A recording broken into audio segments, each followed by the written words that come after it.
This is the injured tech man coming to you from Changi Airport on my way to Sydney.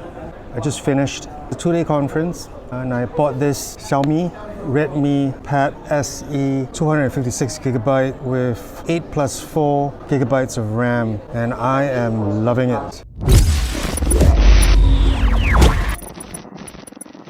So yeah, this is my first Android tablet.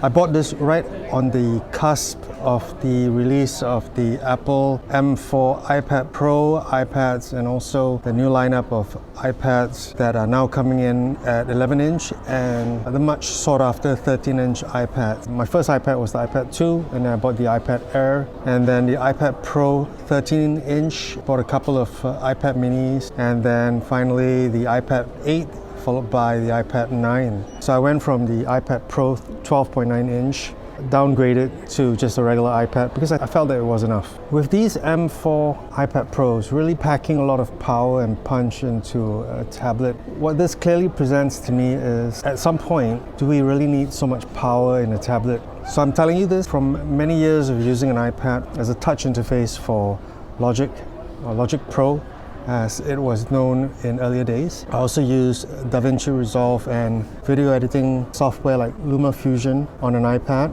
and I will agree that more processing is always welcome. But these days, I believe with inflation and uncertain global climate conditions, that being prudent with how we spend our money is also quite important. And since I recently bought a Samsung A55, which isn't a top-of-the-line Android mobile phone, I felt that I needed an Android tablet to pair up with my Android phone, although the Android phone works just fine with an iPad. So I paid $183 for this Redmi Pad SE, and it comes with 256 gigabytes of storage memory and quite a hefty amount of RAM. And I was looking at the Samsung A9 Plus, but for around the same price, I was only going to get 64 gigabytes of storage, which there's no way that that's enough. So it's supposed to perform better. You can load up a 1 terabyte SD card on the Samsung A9 Plus, but once you start to use an SD card for your working memory, it starts to slow down the system. So although the Xiaomi Redmi Pad SE has a slower processor because it has 256 gigabytes of internal memory and also equally capable of expanding the storage via an SD card, I felt this was the most suitable tablet for me. Just like the example of the M4 iPad Pros. For most situations, I would say that a regular iPad and the Xiaomi Pad SE provides sufficient processing power.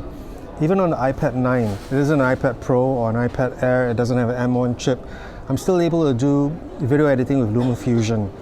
But with DaVinci Resolve, not so much. DaVinci Resolve on an iPad that doesn't have an M1 chip is a little bit sluggish. The Xiaomi Redmi Pad SE has a USB-C slot, of course, but this USB-C slot is not a display port, so you can't hook this up to an external display. So do we really need a tablet that's 3 times faster or 10 times faster than the last one year on year? Maybe for some people they do. So how has been my experience using this tablet? The display is LCD, but it's gorgeous. It's not super AMOLED. It's got sufficient contrast. But what's really special about what I got out of this tablet during the conference is, for the first time, I'm using this tablet quite heavily to take notes and also to take pictures of the conference speaker slides. But at the end of the first day, I had 64% of battery left, and that's really surprising. I used mostly Apple iPads because of the battery. It's been pretty consistent in being able to last about 10 hours of usage. But this guy's giving me 14 hours, which is amazing. Sure, it's not as snappy as an iPad Pro. I wouldn't even attempt to benchmark this against the new iPads with the M4 chip or the M2 chip. But it's no slouch, and once again, it's $183. It didn't come with this case, but when I outfit this tablet with this case, it looks really premium. The enclosure is aluminum, I believe, and it looks really good. The smart cover is built very sturdy. The cameras on this tablet are exactly what you would expect for the price that you pay. They're terrible, but usable.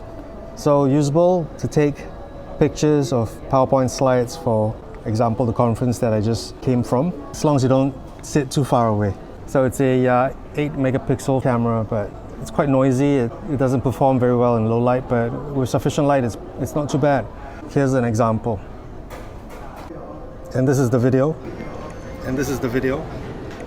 The camera isn't going to win any awards, but it's actually quite awkward to take a video or photograph with your tablet. Usually you might just probably whip out your mobile phone to take that picture or that video.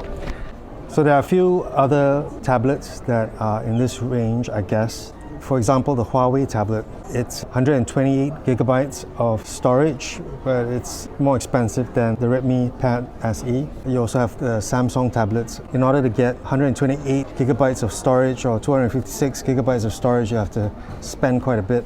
So one of the drawbacks of this price is that it doesn't come with a fingerprint sensor, but you can use the camera to do face recognition to wake your device, but it's a little bit less secure because it doesn't have 3D LiDAR sensor capabilities for accurate face recognition, but it still works pretty well for me. So this is a comparison between the size of the Redmi tablet and an Apple iPad.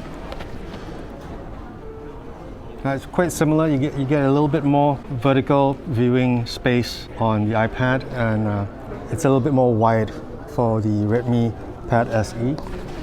Overall, I have to say I really like this tablet, and this is the first time I'm going for a trip lasting more than a week without a laptop. So together with these two tablets, I don't need a laptop per se, and they don't cost an arm and a leg. So if I lose these tablets or if they get stolen, I won't be so gutted. That's another consideration. You know, in this day and age with so many people struggling, do you really want to walk around with like a $2,000-$3,000 tablet? So once again, this guy is $183 US. Manufacturing has advanced so much now that you can get such a high quality product for such a reasonable price. I hope you found this video helpful. I'll see you in the next one.